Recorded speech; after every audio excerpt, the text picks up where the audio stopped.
The world tilted when I caught my stepbrother, Ethan, rifling through my closet, his hands clutching my prized leather jacket like a thief in the night. My heart pounded, not from anger, but from the betrayal of someone I'd dared to trust, someone I'd begun to love in ways I couldn't admit. In that split second, as his guilty eyes met mine, I knew our fragile family was about to unravel. I'm Lucas Carter, 18, a senior at Willow Creek High in suburban Ohio, where life is as predictable as the cornfields stretching beyond our town. My mom married Ethan's dad, Tom, 2 years ago, merging our lives into a cramped, tension-filled house where every smile felt like a negotiation. Ethan, with his tousled blonde hair and cocky grin, was the golden boy, quarterback, prom king, the guy everyone adored. Me, I was the quiet artist, sketching in the shadows, my heart a tangle of secrets I wasn't ready to share. That night, I stood frozen in my bedroom doorway, watching Ethan shove my jacket into a duffel bag. "What the hell, man?" I snapped, my voice sharper than I intended. He flinched, dropping the bag, and a cascade of my belongings spilled out. My sketchbook, my vintage watch, even the silver ring my dad left me before he died. "It's just for a date, Lucas," Ethan said, his tone defensive but not sorry. "Chloe will love this stuff. I'll bring it back." Chloe, his girlfriend, the cheerleader with a laugh like a wind chime and a knack for making Ethan act like an idiot. I didn't care about her. I cared about the jacket I'd saved 6 months to buy, the sketchbook filled with drawings I'd never shown anyone, the ring that was my last piece of dad. "You can't just take my stuff," I said, stepping closer, my fists clenched. "That's not how this works." Ethan rolled his eyes, that infuriating smirk creeping onto his face. "Relax, bro. It's not a big deal.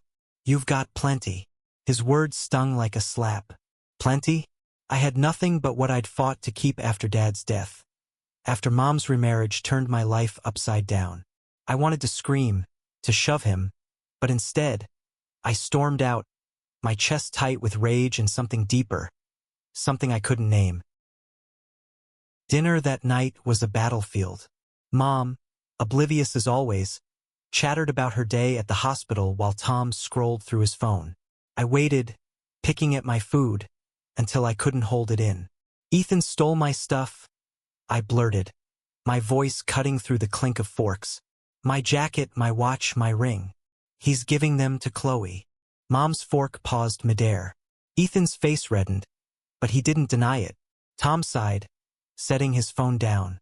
"Lucas, let's not make a mountain out of a molehill," Mom said, her tone soothing but dismissive. "Ethan's just borrowing. He's a good kid." "Borrowing?" I choked out. "He didn't ask. He never does." My eyes flicked to Ethan, who stared at his plate, silent. I wanted him to say something, anything to show he cared, but he didn't. Mom waved her hand, brushing me off. "You boys need to work it out. Family shares, Lucas." Shares? The word burned. My things weren't communal property. They were mine, pieces of me Ethan had no right to touch. I looked at Tom, hoping for backup, but he just shrugged. "Ethan's got a big game coming up. He's stressed. Cut him some slack." Slack. Always Ethan. Always his side. I pushed my chair back and left the table, my appetite gone. In my room, I stared at the empty spot in my closet where my jacket should have been. My sketchbook, now in Ethan's hands, held drawings of him. Sketches I'd done late at night, capturing the curve of his jaw, the way his eyes softened when he thought no one was watching. I'd never meant for anyone to see them, especially not him. Now, the thought of Chloe flipping through those pages made my stomach churn. The next day at school, I saw Ethan strutting down the hall, Chloe on his arm, my jacket slung over his shoulders like a trophy. Kids parted for him, their whispers a chorus of admiration. I wanted to hate him, but my heart betrayed me, aching with a longing I couldn't suppress. I'd always noticed Ethan too much too closely. His laugh, his careless confidence, the way he'd linger in my doorway sometimes, like he wanted to say something but never did. I pushed those thoughts down, buried them under anger. In art class, I poured my frustration into a canvas, slashing bold strokes of red and black. My teacher, Ms. Harper, paused by my easel. "This is raw, Lucas," she said, her voice gentle. "What's fueling it?" I didn't answer. How could I explain that my stepbrother's betrayal cut deeper because of feelings I didn't understand? That I was angry at him, at Mom, at myself for caring too much? By lunch, rumors swirled. Chloe had been showing off Ethan's watch, bragging about his taste. My watch. My dad's watch. I found her in the courtyard, surrounded by her friends, the silver glinting on her wrist. "That's mine," I said, my voice steady despite the tremor in my chest. She blinked, confused, then laughed. "Ethan gave it to me. Maybe you're mixed up." "I'm not," I said, stepping closer. "He stole it. From me." Her friends exchanged glances, and Chloe's smile faltered. Before she could respond, Ethan appeared, his face a mix of guilt and defiance. "Lucas, chill," he said, loud enough for everyone to hear. "You're making a scene." "Let him," a voice said. It was Jake, my best friend, stepping up beside me. "If it's his, he's got a right to call it out." The courtyard went quiet, eyes on us. Ethan's jaw tightened, but he didn't back down. "It's just stuff, Lucas," he said, his voice low. "Why do you care so much?" "Because it's mine," I wanted to scream. "Because you're tearing me apart." Instead, I turned and walked away, Jake at my side, the weight of everyone's stares heavy on my back. That night, I made a decision. I wasn't going to let Ethan walk all over me anymore. I'd fight back. Not with fists, but with truth. I'd make him see what he'd done, what he'd broken. I started small. I went to Mom, showed her the empty spots in my room, told her about the watch, the ring, the sketchbook. She frowned, but her response was the same. Ethan didn't mean any harm.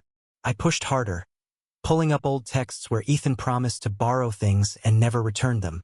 I showed her a photo of Chloe wearing my watch, posted on her social media. Finally, she wavered. "I'll talk to him," she said, but her voice lacked conviction. It wasn't enough. I needed more than words. I needed Ethan to face me, to understand the hurt he'd caused. So I went to his room, my heart pounding, and knocked. When he opened the door, his face was guarded, but his eyes, those damn eyes, held something softer, something that made my resolve waver. "We need to talk," I said, stepping inside. Ethan's room smelled of cedar and cologne, a chaotic mix of football gear and scattered books. He stood by his desk, arms crossed, his blonde hair catching the lamplight. "What do you want, Lucas?" he asked, his tone clipped but curious, like he knew this wasn't just about the jacket. "I want my stuff back," I said, my voice steady despite the storm inside me.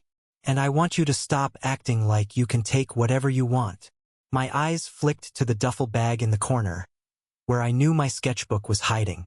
The thought of him seeing those drawings, my unguarded sketches of him, made my skin burn. He sighed, running a hand through his hair. "I told you I'll give it back after the date. She's important, okay? I need to impress her." His words twisted the knife deeper. Impress her. With my things. With pieces of me. "Why my stuff?" I pressed, stepping closer. "You've got your own. Why take mine?" My voice cracked, betraying the hurt I tried to bury. Ethan's eyes softened for a moment, but then he looked away, jaw tight. "It's not personal, Lucas. I saw the jacket, thought it'd look good. The watch, too. They're nice." "Nice," I laughed, bitter. "That watch was my dad's. The ring, too. You think you can just borrow my dad's memory?" My voice rose, and Ethan flinched, like I'd struck him. For the first time, he looked genuinely unsettled, his confidence cracking. "I didn't know," he said quietly. I knew they were yours, but not like that." He sank onto his bed, rubbing his face. "I'm sorry, okay? I'll give them back tomorrow." "Tomorrow's not good enough," I said, my anger flaring again. You don't get to decide when it's okay to take my life and use it to play hero for your girlfriend. I paused, my heart racing. And my sketchbook? Did you even look at it? His silence was answer enough. My stomach dropped. He'd seen the drawings. My sketches of him, raw and vulnerable, poured onto pages I'd never meant to share. I didn't mean to, he said finally, his voice barely above a whisper. I opened it, saw stuff. I stopped. Stuff, I echoed, my face hot. You saw me, Ethan. You saw what I cut myself off, horrified. I'd almost said it, almost admitted the feelings I'd buried since the day we moved in together. The room felt too small, the air too thick. Ethan stared at me, his expression unreadable, and for a moment, I thought he might say something real. But then he stood, grabbing the duffel bag. Here, he said, thrusting it at me. Take it. I'm done. I unzipped it, relief flooding me as I saw my jacket, watch and ring.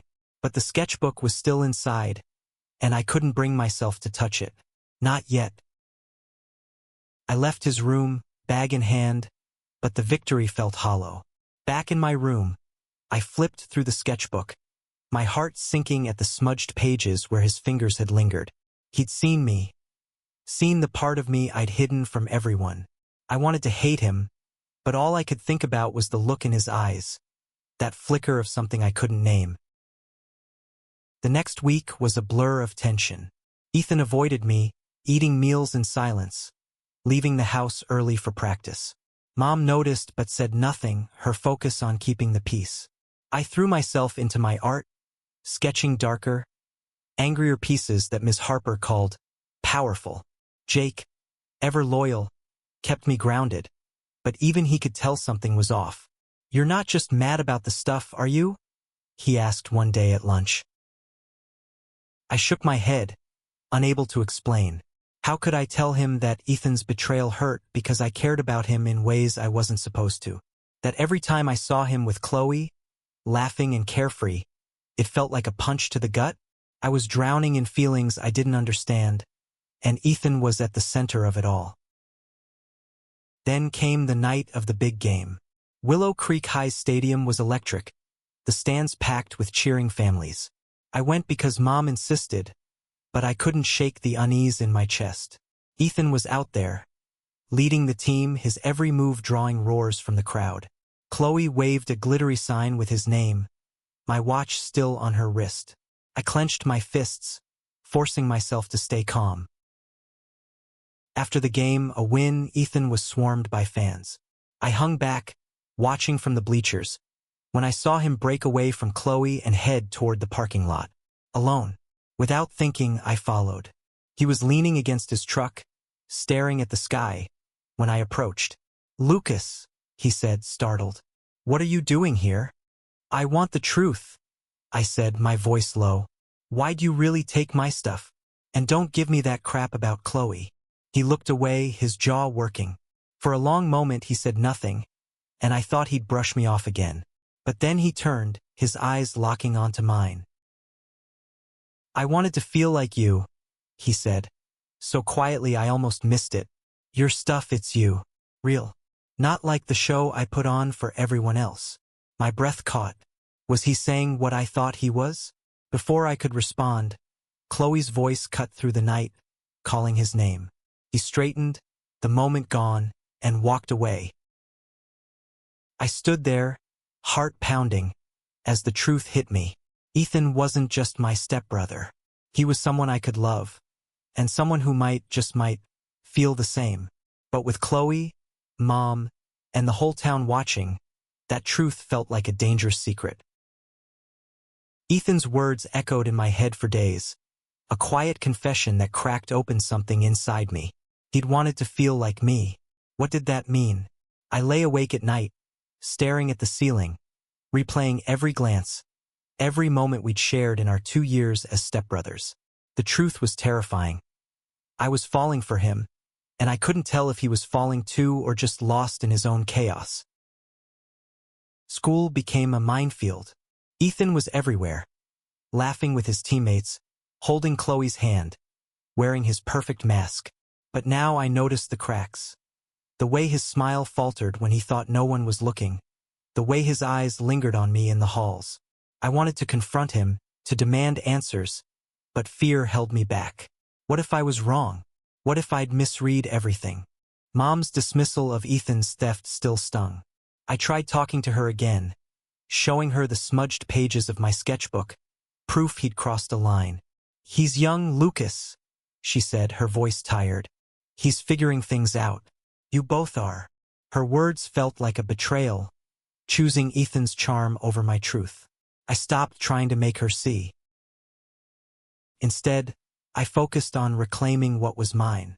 I cornered Chloe after school, my heart racing but my resolve firm. "The watch," I said, pointing to her wrist. "It's my dad's. I need it back." Her eyes widened, and for a moment, I thought she'd argue. But then she unclasped it, handing it over with a quiet, "Ethan said it was his." "It wasn't," I said, slipping the watch into my pocket. The weight of it grounded me. A piece of Dad returned. But the victory was bittersweet. Ethan had lied to her, to me, to everyone. Why? I needed to know, but confronting him meant risking everything. My heart, my family, my place in this small, judgmental town. Jake noticed my distraction. Over pizza at our usual spot, he leaned in, his voice low. "You're into him, aren't you?" I froze, my slice halfway to my mouth. Jake's eyes were kind but piercing, seeing through my defenses. "I'm not blind, Lucas. The way you look at him, it's more than anger." I wanted to deny it, to laugh it off, but the words stuck in my throat. "I don't know what I feel," I admitted finally, my voice barely audible. "He's my stepbrother. It's messed up." Jake shook his head. "Feelings aren't wrong. Hiding them might be. You gotta talk to him, man." He was right, but the idea terrified me. Willow Creek wasn't exactly a haven for guys like me. Guys who might be gay, who might love their stepbrother. I'd heard the slurs tossed around at school, seen the way kids whispered about anyone who didn't fit the mold. Coming out, even to myself, felt like stepping off a cliff. But I couldn't keep running. The next evening, I found Ethan alone in the garage, tinkering with his truck. The air smelled of oil and metal, and his hands were smudged with grease. "We need to finish this," I said, my voice firm. He looked up, surprised, and wiped his hands on a rag. "Finish what?" he asked, but his eyes betrayed him. He knew. I stepped closer, my heart hammering. "You said you wanted to feel like me. What does that mean, Ethan? Why my stuff? Why me?" My voice shook, but I didn't back down. He looked away, his jaw tight. "I don't know, okay? You're different. You're real. Not like me, always pretending." His voice cracked, and my breath caught. Was he admitting something? Before I could press, he turned back to the truck, shutting me out. "Forget it, Lucas. Just drop it." I couldn't. That night, I wrote him a letter, pouring out everything. My anger, my hurt, my confusion about my feelings. I slipped it under his door, my hands trembling. By morning, it was gone. But Ethan said nothing. The silence was worse than a fight. Days later, at school, I overheard Chloe talking to her friends. "Ethan's been weird," she said, her voice sharp. "He keeps pulling away. I don't get it." My heart leapt. Was he pulling away because of me? Because of what he'd said? I hated myself for hoping, but I couldn't stop. The breaking point came at a family dinner.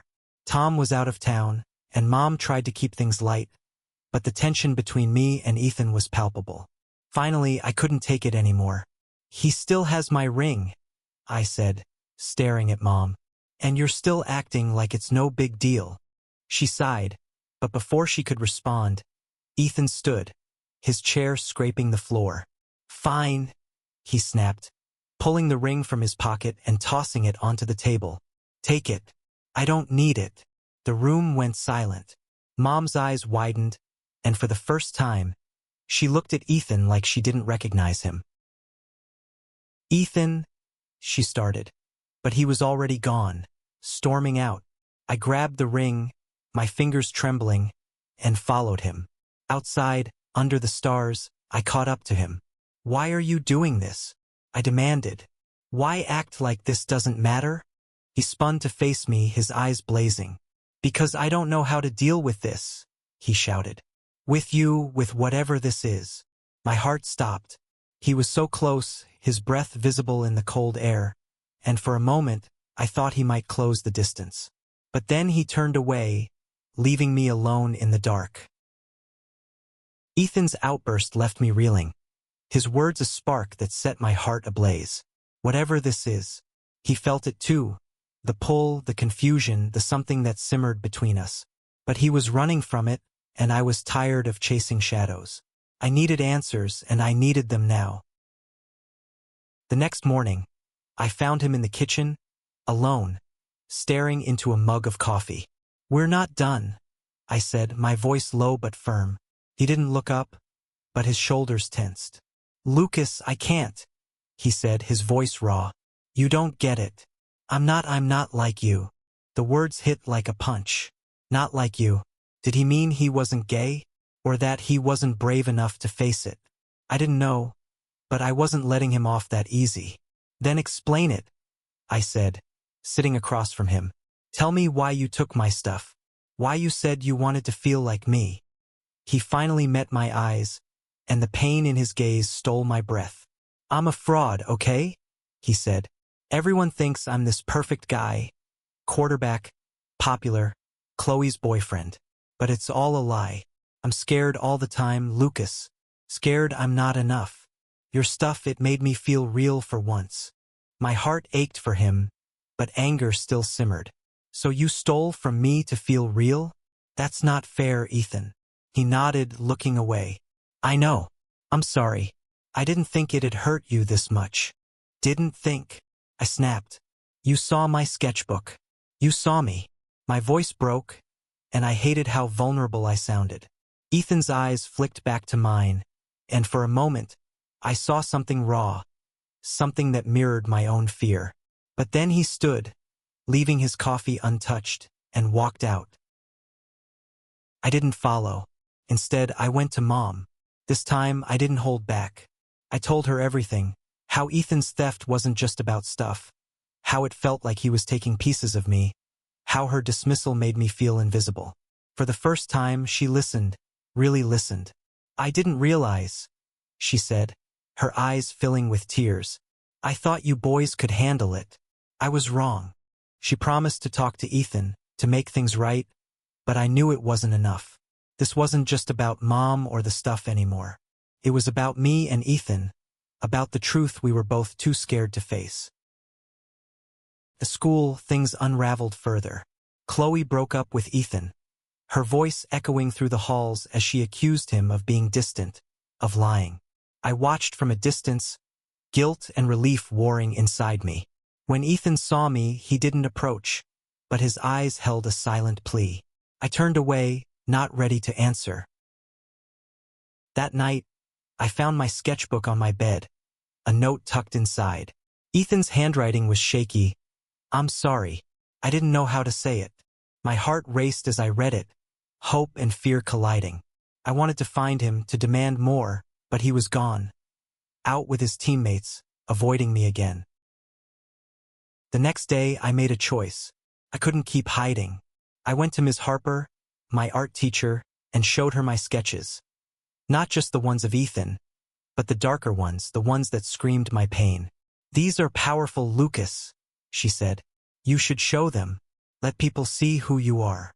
Her words gave me courage. I signed up for the school art show, deciding to display my work, including the sketches of Ethan. It was a risk, a public confession of sorts, but I was done hiding. The night of the show, the gym was packed, my canvases and sketches lining the walls. Ethan was there, alone, his eyes fixed on a drawing of him, a moment I'd captured when he was laughing, unguarded. He approached me, his face pale. "You put these up," he said, his voice a mix of awe and fear. "Why?" "Because I'm tired of hiding," I said, my voice steady. This is me, Ethan. All of me. The air between us crackled, and for a moment, I thought he'd bolt. But then he stepped closer, his hand brushing mine, and whispered, "I'm scared, Lucas, but I don't want to hide anymore either." Before I could respond, Chloe's voice cut through the crowd, sharp and accusing. What the hell is this? She'd seen the sketches, seen the way Ethan looked at me. The room went quiet, eyes on us, and I felt the weight of Willow Creek's judgment. Ethan froze, but I didn't. I took his hand, firm and unyielding, and faced her. "It's the truth," I said. "Deal with it." The crowd murmured, but I didn't care. Ethan's hand trembled in mine, but he didn't pull away. For the first time, I felt free. The art show was a turning point, a moment where I laid my heart bare and Ethan, for once, didn't run. Holding his hand in front of everyone felt like a rebellion against Willow Creek's suffocating norms. Chloe's glare burned, but I didn't flinch. Neither did Ethan, though his grip tightened, a silent promise that he was with me. We left the gym together, the night air cool against my skin. Under the stars, Ethan finally spoke. "I didn't know how to tell you," he said, his voice low. "I've been fighting this for months. You make me feel things I don't understand." My heart soared, but fear lingered. This was real, and real was dangerous. "I'm scared too," I admitted, my voice soft. "But I can't keep pretending I don't feel this." I gestured between us, the unspoken bond that had grown through our fights, our secrets. Ethan nodded, his eyes shining. "I don't want to pretend anymore," he said, and then hesitantly he leaned in. His lips brushed mine, a fleeting, electric moment that set my world on fire. The kiss was brief, but it changed everything. We pulled back, breathless, and for the first time, I saw Ethan without his mask. Raw, vulnerable, real. But reality crashed in fast. We were stepbrothers, living in a town that thrived on gossip, with a family that barely held together. This wasn't a fairy tale. The next day, school was a gauntlet. Whispers followed us, eyes narrowed, and Chloe's friends spread rumors faster than wildfire. Ethan kept his head down, but I could see the strain in his shoulders. I wanted to protect him, to shield us both, but I didn't know how. At home, Mom noticed the tension. "What's going on with you two?" she asked, her eyes searching. I took a deep breath and told her. Not everything, not the kiss, but enough. That I cared about Ethan, that we were figuring things out, that I needed her to see me. To my surprise, she didn't dismiss me. "I haven't been fair to you," she said, her voice heavy. "I thought Ethan needed more support, but I ignored how much you were hurting. I'm sorry, Lucas." Her apology was a start, but it didn't erase the hurt. Ethan and I talked late into the night, sitting on the roof outside my window, the stars our only witnesses. "I broke up with Chloe for good," he said. "It wasn't fair to her. I was using her to hide from this." He gestured to me, to us. "But I don't know how to do this, Lucas. Not here." "Then we'll figure it out," I said, my voice firm. "Together." He smiled, a real smile, and took my hand. It wasn't a solution, but it was a beginning. The weeks that followed were a battle. Some kids at school accepted us, like Jake, who became our fiercest ally. Others turned cold, their words cutting. Mom and Tom sat us down, awkward but trying, promising to support us. It wasn't perfect, but it was something.